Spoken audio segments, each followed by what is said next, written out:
ఈ వీడియోలో మనం హ్యాబిచువల్ యాక్షన్స్‌ని నెగెటివ్ ఇంటరాగేటివ్ సెంటెన్స్‌గా ఎలా చెప్పాలి, ఎలా రాయాలి అనే దాని గురించి నేర్చుకుందాము. She doesn't learn English. ఆమె ఇంగ్లీష్ నేర్చుకోవటం లేదు. ఇది negative sentence. Doesn't she learn English. ఆమె ఇంగ్లీష్ నేర్చుకోలేదా అనేది నెగెటివ్ ఇంటరాగేటివ్ సెంటెన్స్ అవుతుంది.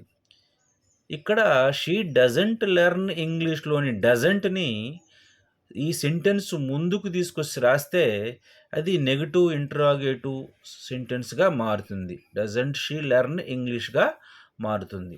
దీని యొక్క స్ట్రక్చర్ వచ్చేసేసి doesn't plus subject.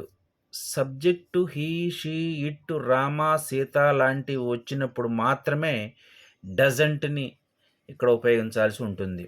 Plus verb 1 plus object plus other words లాస్ట్‌న క్వెషన్ మార్క్. ఎందుకంటే ఇది ప్రశ్న.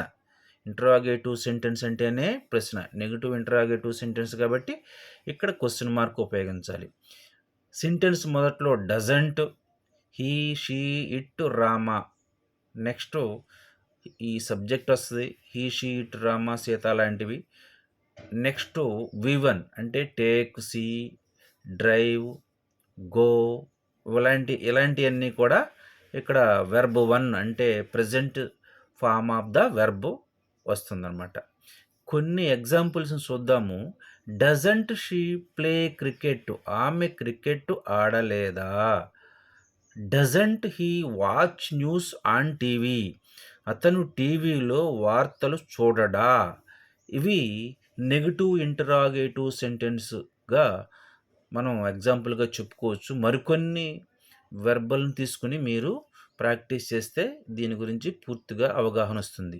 కీవర్డ్స్ వచ్చేసేసి every morning, every day, every year, every week, daily, usually, often అనేవి కీవర్డ్స్గా వస్తాయన్నమాట. ఇక్కడ ఎన్ఎస్ అంటే నెగెటివ్ సెంటెన్స్ అనుకోవాలి. ఎన్ఐఎస్ అంటేనేమో నెగెటివ్ ఇంటరాగేటివ్ సెంటెన్స్గా మనం భావించాల్సి ఉంటుంది.